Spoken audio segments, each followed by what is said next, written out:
तो school school मुझे बचपन से ही पसंद नहीं था। बहुत बड़ी जगह थी वो। मुझे आज भी वो बुरा वक्त याद है जब मैं पहली बार स्कूल गया था। 7 साल का था मैं तब। 7 साल की उम्र में ही मेरे जीवन में साढ़े साथी लग चुकी थी। उस दिन घर वालों ने मुझे 6 बजे उठा के स्कूल भेजा था। मैंने मेरे पूरे 7 साल की उम्र में पहली बार सुबह देखी थी।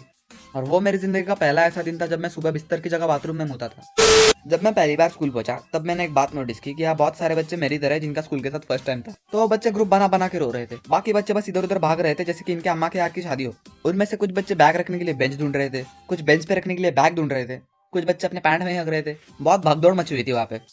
उसी भागदौड़ में से एक बच्चा मेरे पास आता है और मुझे अचानक से कहता है कि नोटी हो रहा के बहन के लौड़े हैं, नोटी हो रहा। नहीं, ऑफ कोर्स ऐसा कुछ नहीं कहा था उसने। वो जस्ट मेरे पास आया और उसने मुझे कहा कि तेरी माँ का भोसड़ा, रिश्ते में हम तुम्हारे बाप होते और तू मेरी माँ बहन का रिश्ता। आपने बहुत लोगों को बोलते हुए सुना होगा कि कोई भी चीज अगर हम 21 दिन तक कंटिन्यू करो तो हमें उसकी आदत लग जाती है। मुझे 10 साल हो चुके हैं पढ़ते पढ़ते। कभी कभी मुझे ऐसा लगता है कि मेरी पढ़ने की आदत माँ चुदाने गई है जो मुझे लगी नहीं रही। मैं स्कूल को 2 चीजों की वजह से हेट करता था। एक तो पढ़ाई और दूसरा स्कूल के रूल्स। अलग ही रूल्स थे यार स्कूल में। पहला तो ये हेयर स्टाइल। स्कूल के हिसाब से जो बच्चे बड़े बाल रखते हैं उनके जितना वाहियात नीच आदमी कोई नहीं रहता। और छोटे बाल रखने वाले होते हैं सबसे सुशील लड़के। ये है बहनचोद सुशील लड़के। मैं एक बार दिवाली की छुट्टियों के बाद बाल बढ़ा के स्कूल गया था।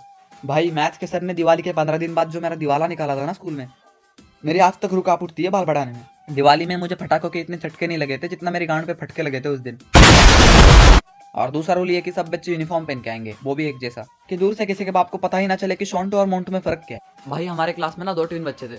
उन दोनों की वजह से लुपा छुपी खेलते वक्त डायनर की मान छूट जाती थी। हर बार उन बड़ों को स्टैचू करने पे आटली वाटली फूट जाती थी। अब इससे पहले कि तुम बोलो स्कूल में लपा छुपी कौन खेलता है, तो मैं तुमको बता दूं हम स्कूल में लपा छुपी क्या उस बिस्लरी की पिच की हुई बोतल से फुटबॉल भी खेलते थे।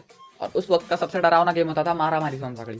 भाई इस गेम का नाम सुन के आधे बच्चे तो हाफ डे लेके घर चले जाते थे, इस डर से कि उन पे टाइम ना आ जाए। इस गेम में कुछ बच्चे चेन बना के सबको पकड़ने आते हैं, और अगर गलती से भी चेन छूट गई तो होती थी भाई असली रॉयल रंबल।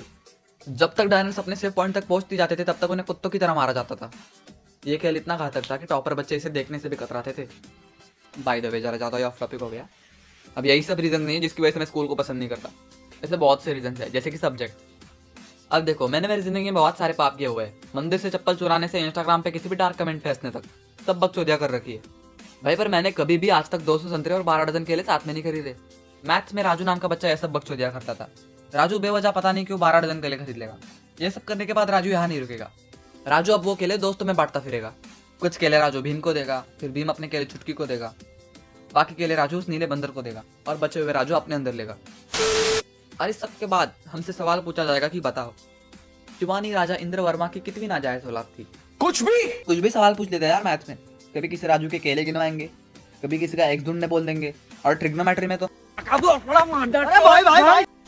बचपन में मेरे साथ वाले दोस्तों का ना बड़ा होकर जिंदगी में कुछ ना कुछ उखाड़ना रहता था। जैसे कि हम में से मेजॉरिटी बच्चों को उस समय एस्ट्रोनॉट बन के चांद पे जाना रहता था। पर 8th के बाद हमें बढ़ता सिलेबस देख के रियलाइज हो ही गया कि चांद तक जाने में गांड तक फट जाएगी। पर जहाँ तक बात है मेरी, मुझे बचपन में बड़ा होकर पावर रेंजर बनना था, वो भी रेड वाला। इससे आगे कभी सोच ही नहीं पाया यार मैं जिंदगी में। हाँ, एक बार आज की तरह पोकेमॉन ट्रेनर बनने का सपना देखा था मैंने, पर बाद में मुझे रियलाइज हुआ कि इस सफर के लिए तो मुझे मम्मी को छोड़ के जाना पड़ेगा। तो मैंने बाद में अपना सपना बदल लिया।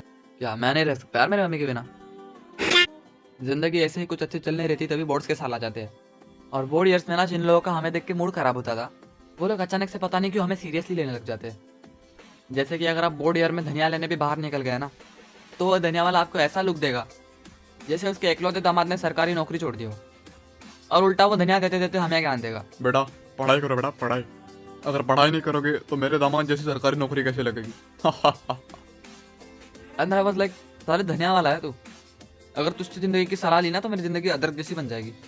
बंदर तक मुंह नहीं लगाएगा मुझे।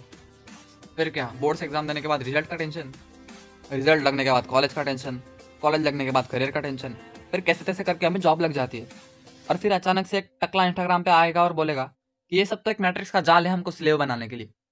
फिर हमें रियलाइज होता है कि बात तो सही है, हम बस 15 साल किसी के हाथ के नीचे काम करने के लिए ट्रेन हो रहे हैं। ये बहनचोद सारे मिलके हमको पागल बना रहे हैं, मादर चोद के बच्चे।